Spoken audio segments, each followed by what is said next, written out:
body weight, we are talking about 500 pounds to dehydration. So for me to lose a similar percentage of my body weight, you would be talking about 50 pounds to dehydration. So if I lost 50 pounds because I had no water for 10 days to 2 weeks, there's a special word for what I would be, and that word is... Dead. That's the one. Yep, dead is what I would be. If the camel lost 500 pounds because he had no water for 10 days to 2 weeks, special word for what he would be is... Thirsty. That's the one. So if the camel is thirsty, oh my goodness, he's thirsty. So a camel who is actually 30% dehydrated, which visually would mean that his hump up top was loose and floppy, hanging off one side or the other. If you knew what you were looking at, you would see the camel to be skinny and emaciated all over his body. But the hump would be the most obvious thing. If the camel was actually 30% dehydrated, the next time that he got to a significant source of water, the camel would be able to drink somewhere, for one that size 30, for one this size 50 gallons of water, 50 gallons of water in under 3 minutes. So that begs the question, where does the water go? Because his only tank is his stomach, and his stomach only holds 7 to 10 gallons of water. If you guys wanted to see t-shirts and hoodies and stuff, they're right there. Not hard sell on anything, but if you want to see them, that's where they are. Thank you. So if the camel was, if he actually was 30% dehydrated, 50 gallons of water in less than 3 minutes, so where does the water go? So the way that it works, his red blood cells, as he dehydrates, his red blood cells go from oval down to basically flat or slightly sickle cell shape. At the same time, his fat cells will shrink down. So camels, like people, are born with approximately the number of fat cells that we're ever going to have. But camels, like people, those fat cells can be very different size at different times in our life. As for humans, suppose that this was normal size for a fat cell. We're all normal sized people. Suppose this was normal size, and we wanted to star the show My 600-Pound Life. We ate food with no sort of limits whatsoever for a very long period of time. Our fat cells could go from something like this to something like that, dozens or hundreds of times their original volume. That's what we would call super morbidly obese. A camel walks around with his fat cells the huge distended size, and over time his fat cells will shrink down as he dehydrates to basically the normal size of a human fat cell. 25% dehydrated, the camel, his metabolism just shuts off. He's performing necessary to life and basic movement functions at that point, nothing else. 30% is normal and customary for a camel to lose. 35% their fat cells begin to lose elasticity. They may or may not recover from 35% dehydration. 40% is a dead camel.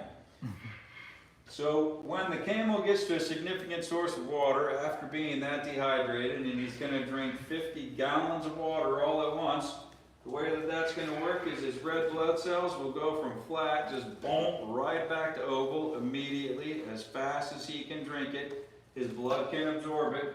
And then his fat cells are going to go from the smallest size, like a human fat cell, to the biggest size, like a super morbidly obese human fat cell. The camel, for a human to go from this to that is months or years of unlimited access to ridiculous amounts of food.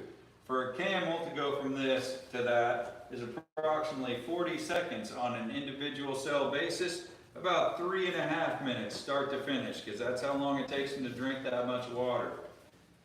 The Bible story that reminds me of is when the servant is going looking for a bride for his master's son. He says, "Oh Lord, let it be a sign to me that the woman will offer to water not only me, but the camels as well." And before I had camels, I'm like, burning bush? I mean, you know, part the skies? Come on, let's have a real sign. But then when you think about he's walking with 10 camels, and a camel can drink somewhere between 30 and 50 gallons of water all at once. Now we're talking about some young lass who has just volunteered to dip up 300 to 500 gallons of water with some kind of clay pot. That seems a lot more like a sign to me. So other interesting things about a camel. Camel's nose is slit-shaped. If you look at it, there's about a gazillion hairs in there. Those hairs go all the way back, this huge long neck. So the long neck is a survival thing for the camel. As he exhales, all those bunches and bunches of little tiny hairs strip all the water vapor out of his breath as he breathes out. As he breathes back in, that same water vapor moisturizes the air on the way to his lungs, so he doesn't suffer so much from the dryness of the desert air. The camel has 3 eyelids. His first eyelid closes to make his eye watertight. His second eyelid closes against the sand, but he can see through it. His third eyelid closes to close his eyes. They're all 3 voluntary muscles. He can choose to close 1 or 2 or 3 of them. They do have to close sequentially, but he can choose how many of them he closes. Camel has 2 hair coats. So his summer coat is thin and buff, basically like this. It absorbs the heat of this. Yeah, he loves to be scratched right here too. It absorbs it reflects the heat of the sun. It doesn't hold heat in. Oh. Shouldn't scratch him. He's demonstrating that his poop is dry enough to light it with a match when it hits the ground, especially if he's in the desert. His intestines squeeze every bit of water out of that. And if you are walking a camel across the desert, you keep a bag with you, and you gather all that poop because that is your firewood. There's nothing else in the desert to burn. That's a happy life for a camel. Doesn't really sound like it, does it? These little waves that keep scratching right there, buddy. That's the thing.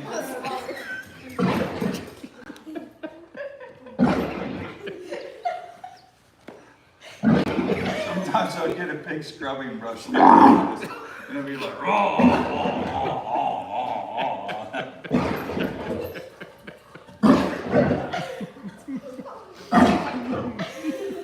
So did you know that if you see the movie Star Wars, all of the sounds that camels make, all the sounds that Wookiees make are live recordings of camels.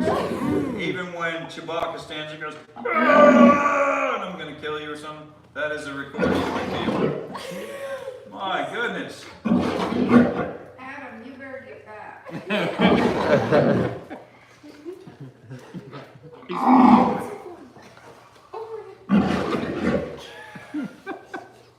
That's good. All right, I'll stop scratching.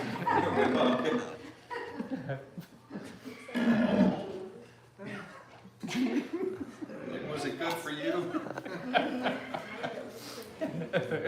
Are they going to be kissing this camel? I'm not going to kiss this camel. No, I really want to stand underneath this. So, interesting fact.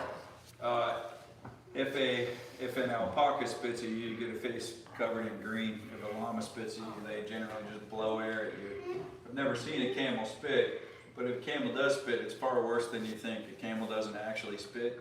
He hurls the contents of his stomach with force, and that's about 7 to 10 gallons. So if a camel spat at you, he could get her all the way over there, and she'd be covered head to toe.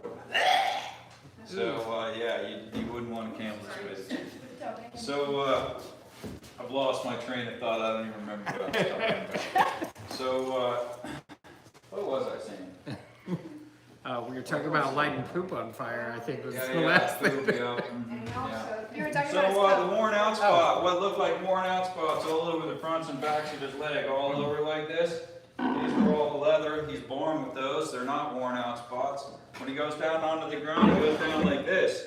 And these are the places where his skin would touch the ground when he lays down. So all these leather spots would keep him from burning his skin on the heat of the desert sand. If you look in between his 2 legs right here, this thing right here is called his sternum plate. So it's also called his pedestal. So his pedestal is about this big around, 6 or 8 inches thick. It goes up inside of him.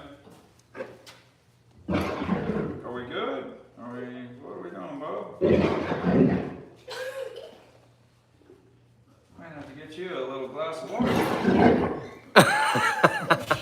Time to switch camels. Yeah.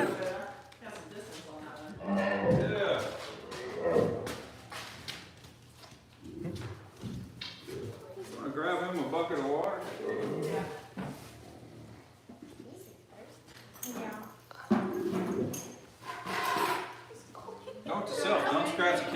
a tour.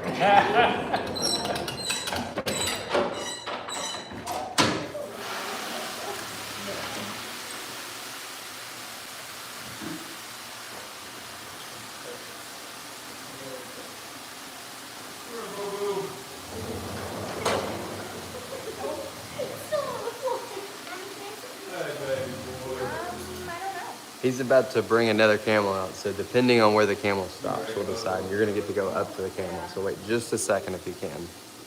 This one happens to be my favorite animal on the entire farm. This is a boo. A boo also is a male dromedary camel. Don't pee on the floor.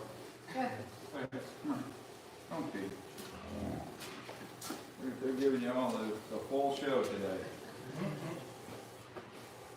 So, Abu and Ed are utterly codependent. They were born on the same farm a few days apart. They have never ever been apart.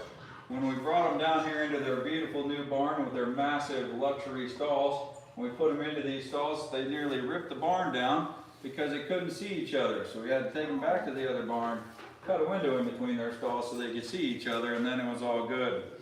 These two guys are 15 years old. They live to be about 40, so these are not remotely old camels. They came to us from different coasts in Florida. When they were there, they used to do 300 or 400 camel rides a day with as many as 4 adults at a time. Here, the most they've ever done in a day is about 20. And so of course, our camel vet tells me I've spoiled them lazy, but you know, they're my babies. What can you do? Right? No. Right, boo-boo. Yeah, he's a good boy. So I don't remember what I was talking about. Their coats. Yeah. So yeah, I'm not gonna scratch him. Yeah. So their winter coat is thin and buff like this, reflects the heat of the sun, doesn't keep heat in. Their summer coat. Their winter coat is thick and dark like that. You see how thick his hair is up here? So that is to absorb heat from the sun with dark color and keep the heat in with the thick coat. Very few people know that camels are just as good in the cold as they are in the heat. Rain is the only thing they're not good with, and more specifically mud, because their big flat feet, they're like ducks on ice skates. They just can't even walk on mud. But you can leave a camel outside in the winter down to about 40 below zero. So they will be completely fine outside, all the way down to 40 below, which happens to be where Fahrenheit and Celsius are the same. But a guy who delivered the camels to me said that he raised camels in Oklahoma for 2 decades, and that the camels at his place, they had the hanging plastic strips so they could run in and out of the heated barn all they wanted to. And if it snowed hard outside, all the camels would run outside, lay down in the snow, and in the morning you look out and there would just be humps everywhere where camels are buried in snow. And he said they might lay there for 2 or 3 days before they decided to get up. That they are just literally camels chilling. And he said it was not at all uncommon to look outside and see camels standing with icicles hanging 2 or 3 feet off of them because they just don't care. Hey, here, Bo. He's all anxious for kissing time. Abu is the kissing camel. You're standing on the rope, dude. Hey, come here. Reasons that this guy is my favorite animal on the farm is he's cute and lovey and sort of a dork. And he thinks that he's my watchdog. So when I go out to, see some hay there. When I go out to gather emu eggs, Abu goes out with me, and the emus get a little feisty about me gathering their eggs, and they'll start to chase me, and then Abu will chase the emus away. And a few weeks ago, there was a pretty cute video on Facebook of him chasing emus, and he's like running around. It looked like a puppy running around in the field. It was pretty cute. But so other interesting things about a camel, we already said about the sternum plate, right? Mm-hmm. So the long legs on the camel keep them up further away from the heat of the heat reflects up off of the sand. So if you had your hands all the way down here by a campfire, you could burn your hands off, but if you had them just this high away, you'd hardly even feel that there's a fire there.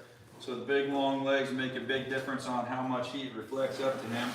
And then being higher up from the ground, the wind swirls all around him and carries more heat away from him. We have discovered the source of the hay. Hey, come here, Bob. Camels eat These guys eat 18 pounds of feed and half a bale of hay each every day. So they're some chow hounds, which is ironic because a camel can go for weeks without food. They can go for 10 days to 2 weeks with not a single drop of water, and they can go much longer than that without food if they have to. But what they choose to eat is a whole lot. Camels are capable of eating basically anything. They can eat branches of trees, they can eat bark off trees, they can eat carrion if they have to, they can eat other animals if they have to. They don't generally choose to, but if they have to survive, they can. They have been known to go into an elephant graveyard and survive on the bones of long dead elephants. They have been known to eat leather out of tent and survive on that. They can survive on almost anything. It's kind of like a Hummer that can run on almost anything, right, Fallon? Yep, kinda, except water. Except water, yeah, give them a little time. So, the thing about this guy is he is the kissing camel. If you guys ever wanted to give a camel a kiss, this is your chance. So you walk up to him and you say, boo boo, hey, come here, buddy. He's sniffing my pockets. Hey, come here. The camel will give you a kiss. So come on up, sir. You gotta walk all the way to him, though. He's not allowed to move his feet. He's not allowed to walk to you. So go big and loud. He can't reach you, though. And he's not allowed to move his feet.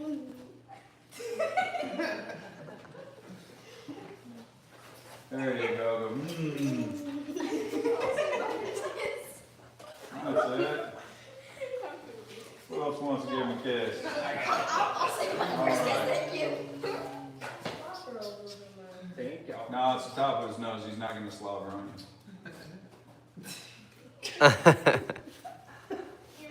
Oh, no. What are we doing? Not going. Alright.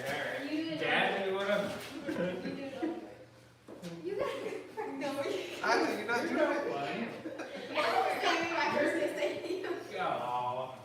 Don't you want to be able to say you kissed a camel? Yeah. Now you want to kiss me. Come on, Mom, show him how it's done. Alright. I know you will. There we go. Papa's doing it.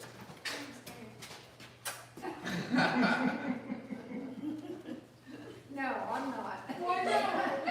No. Okay. It's so good, Tim. You do it and then on it.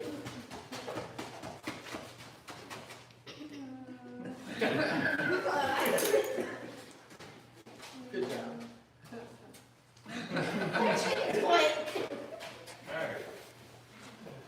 Alright, so let's get a family photo. Family photo? Everybody, come on up. Kevin will take a picture for you. Which, who has a camera and I'll take a picture of y'all. Go do your one, or we can You can stand on both sides. Dad, you can come be the camel trainer. Oh, just hold him right here. We'll stand right here. No, you're fine. I'm gonna not take it of myself. There we go. Ew.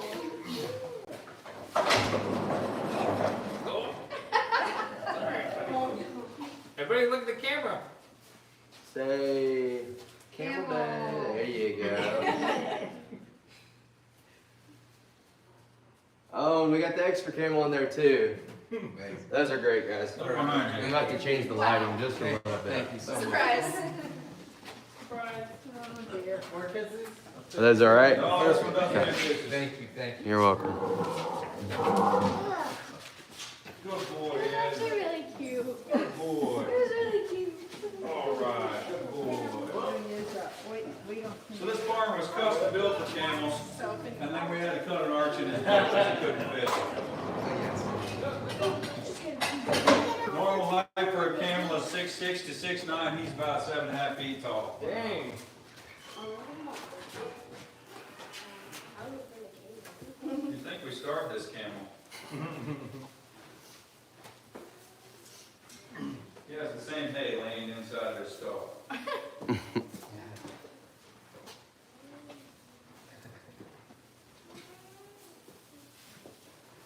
Buddy, would you like to bring it with you? A little carry out?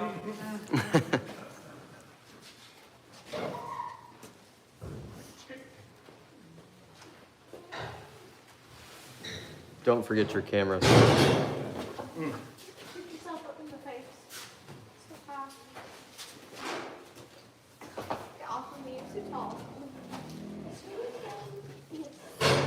Thank the Lord, thank you. Thank you, you saved me. You're welcome.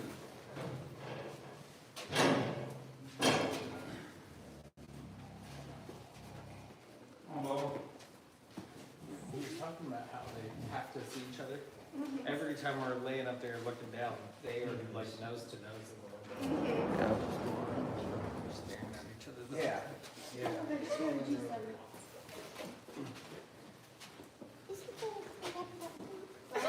Yeah, those two are besties. I mean, those are the two girls, the two boys, the ones in there. They've been together. He's been together all their life. Come out and hump a little. Say what? How did you get into this? Oh, we work on a very strict policy here. Mama wants and mama gets. Come on, babies.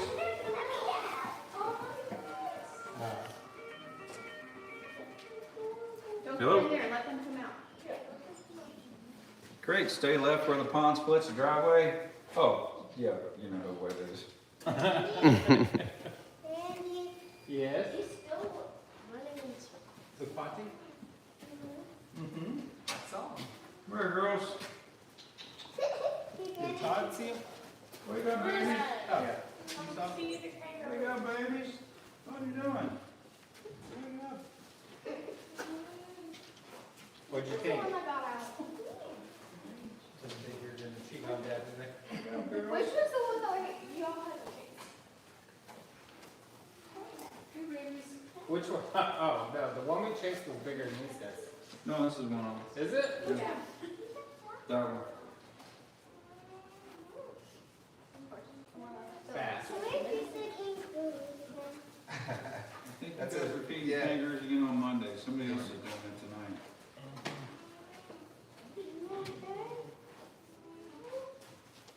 Police, you'll feed them on Monday. In the Eva.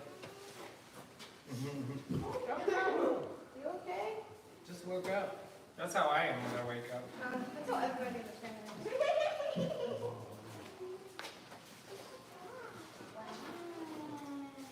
All right, since you guys are all here at the same time, let's get a family photo going. All right.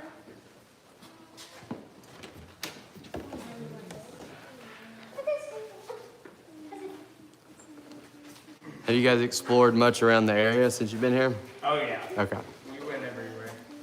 A lot of people, I try to recommend them to drive up to the top of Chilhowee.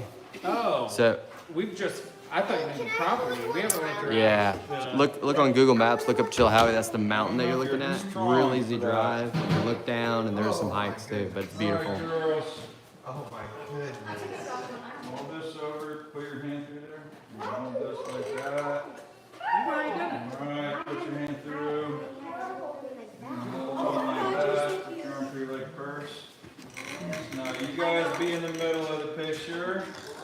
And now our two gentlemen, I'm gonna hand you the other kangaroos, and they're a little harder to hold.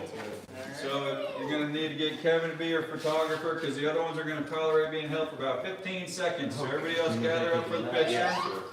It's so cute. Hey, hey. Oh, Come here, baby. wait, you stand on the Oh my goodness. All right, so two dads, this is how you hold a kangaroo. One hand under the front legs like this, hold base of the tail like that. And she's not gonna tolerate it for very long. Where'd the other one go? By the hay. You're doing a good job. So just wiggle a little Why bit. did I straighten up? One hand under. Yep, that's it. Come on up here for the picture. You're not gonna have long for this. I think she's ready. Click, click, click. All right, there you go. All right, now, You're so soft. Yeah. Yeah. Thank you. It's softer than any. So are we Did you make gonna it there? try with this? Yeah, barely. I didn't get to look at the real menu. I just got a piece of dessert. Yeah. I barely made it. I was like, you have time to get there, grab one thing, or get Yeah. back. So I'm gonna look at the real food other than dessert. Maybe. I thought she closed at 5, but she closes at 6. Oh, it always varies. Yeah. So no worries. Not the refund. Whenever she's ready. Right. You guys had a good time, even though we didn't get sit on. going for someone more signed up. Yeah.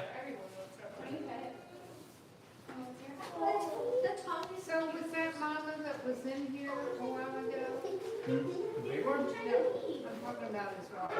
No, she was down here with the baby sloth this morning, but she is run off to buy all new pillows for one of our accommodations, so we found that somebody that stayed here recently stole all the pillows and put crappy ones in their place. Yeah, weird. People do strange, crazy things. Well, well, you're the one that told us that she designed all that. Oh, yeah. What a wonderful. Those closets took me a while to figure out. There was a degree of head scratching going on. So I bought those at an antique store, and then I had to disassemble them and re-support the bottom so you can step on it when you walk through, so it doesn't want to fall apart when you walk into it. And then re-support, screw them into the walls, because when you take the back away from my wardrobe, you know, it wants to be like this. But I thought they came out good. Yeah. Father, I have a child. You're too young. How does it feel, big one? Really, you're surprised to know that kangaroos have to be bred before they're full grown. So their reproductive system completes its development after they become pregnant. And if they are not pregnant by the time they're 2 years old, they will lose the ability to complete their reproductive system, which is part of, by design, sort of like drought and population control for kangaroos. So in a drought, all of the kangaroos, if they become dehydrated, will throw away all their babies. But then they have 2 in utero, they have 2 uteruses, they're always pregnant in both of them. So the babies will be on embryonic diapause, that they can remain exactly the way they are for days, weeks, months, or years. And at the end of the drought, as soon as kangaroos are renourished and rehydrated, they will all have a baby.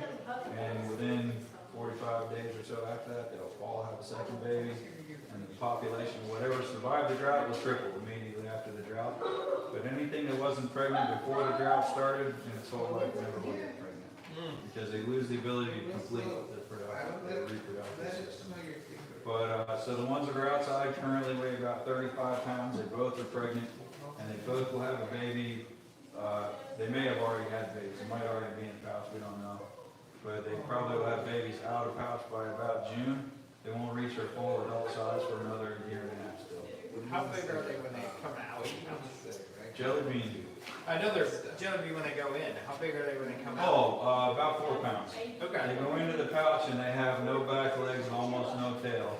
They come out of the pouch and they're nothing but legs and tail. It's pretty weird. So, but these ones are about 1 month out of pouch. Yeah. Oh, wow. Yeah.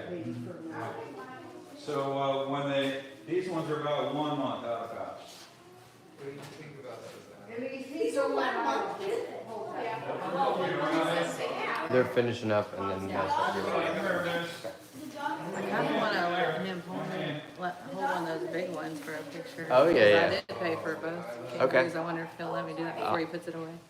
Of the big kangaroo? Yeah. Yeah, and it's easy to get in Because and out. mine kind of was outside, so we didn't touch or Right. do anything with them. We just fed them. Because we gotta feed them both anyway, Yeah. so it's like, whether you're feeding them, Yeah. so So maybe he would. we will ask.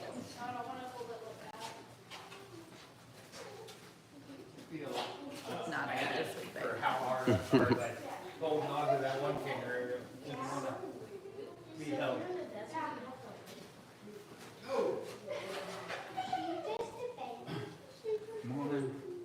Oh, it's okay. I don't want to get in their pictures. Just in What? case. You don't want to be in our picture? I know, I'm like, y'all get your full experience. Where are you guys from?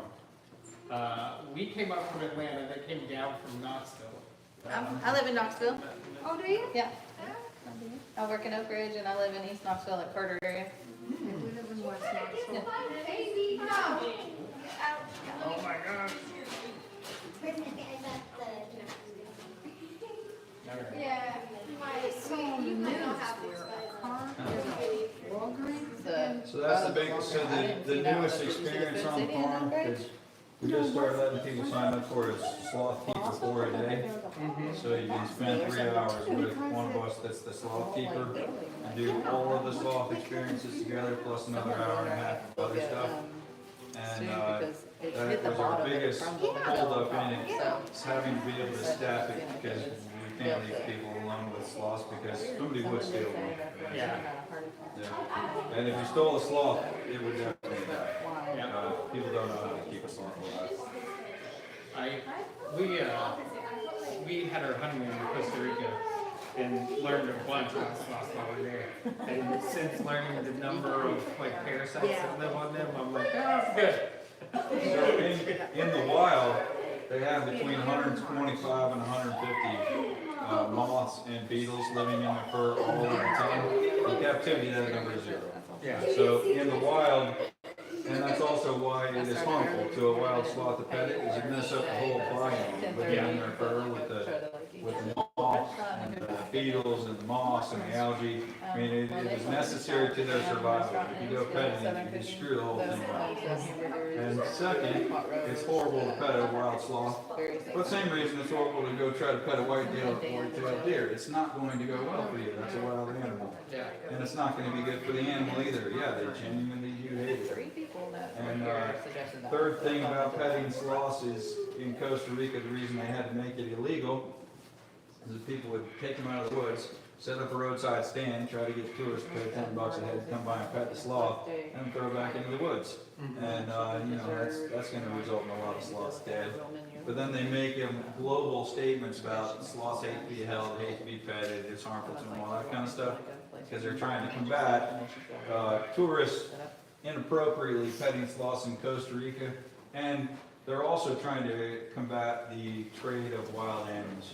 They don't want people to say, oh, it was so cute when I saw a baby sloth, and now I want one. And you know, there's people that will sell you one, but it's not a good thing. And they're not likely to survive, and it is not good for the sloths, and it's not good for the population of wild sloths. But what we have here are not wild sloths. Big difference. Don't give her that. Don't give her that. Him now. These guys are still on quarantine. And they get special day. Where did you stay in Costa Rica? We stayed at Rio Celeste, which is Guanacaste, and then So on the Pacific side, or on the like dead center in the northern volcano area, and then we went down the Pacific side on the coast and stayed at. What was the name of the beach that we stayed at? Mm-hmm. Oh, Yeah. Manuel. It was driving through Costa Rica. I was just talking about that. That's the most adventurous thing you'll ever do. Because the semis don't care where they pass, up the hill or wherever. I lived in Costa Rica for about 3 months and hung out in Terrialba. And did you get to do any rafting or kayaking? No, it was our honeymoon. So we laid by pools. Yeah. Because I don't sleep, we were talking about that earlier. I would get up every morning and walk through the jungle for 3 hours and find snakes and stuff like that. Try not to find jaguars. They would find me, I think. Yeah. If you go back, try to do like the Revenazon, Peje Baji, the Arosi, because the water is just so beautiful. And then some routes you actually have to get the donkeys to carry your stuff because you're going way up so high in the mountains, and you just drop down. And you're coming into areas where like they don't have normal houses. Like the only way they get across the river is like a zip line basically where they move their stuff, and it's cool. Rio Celeste, they've got 2 volcanoes where they meet. One of them has really acidic water, and the other one has silica, calcium, and something else. And we went to the point where these 2 rivers touch. And the moment they touch, it changes to azure blue. Yeah. Because the he was talking about the camel cells. The cells in the minerals swell and reflect the sky, so it just instantaneously turns blue. We've got video of the water, and it's just like It is cool. crazy.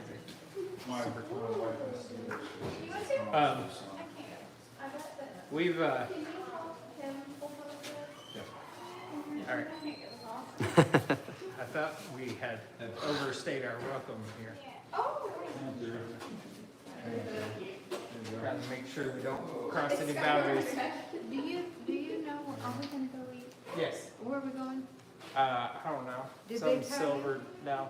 Oh. Mr. Photographer, you're missing That one here. girl just said they told her. Where should we? What do they do? There's a place like maybe 2 miles away called the Damn Deli. That's what she said. And they have everything you'd ever want. I mean, from like meatloaf to like a hamburger. And they've been there for like 25 years. So if you don't want to drive all over looking for something, it's good. Okay. I mean, it's not like fine dining, you know, but it's way better than Applebee's. Yes. Yeah, It's good. If at any point you drive all the way to the other side of the gorge towards like Copper Hill and stuff, there's some pretty good restaurants over here. Bakery on Main is like a little sandwich shop right here in Benton, but it's so late now that they're already closed. Yeah. All right, guys. Have a good time. Thank you, John. Welcome, welcome. All right. You're staying up with feeding the tortoises and the iguana up there? Yes, so one thing I was gonna ask you is, do we clear out the stuff that they haven't eaten? when Oh, we you have- can, but you don't necessarily have to. Okay.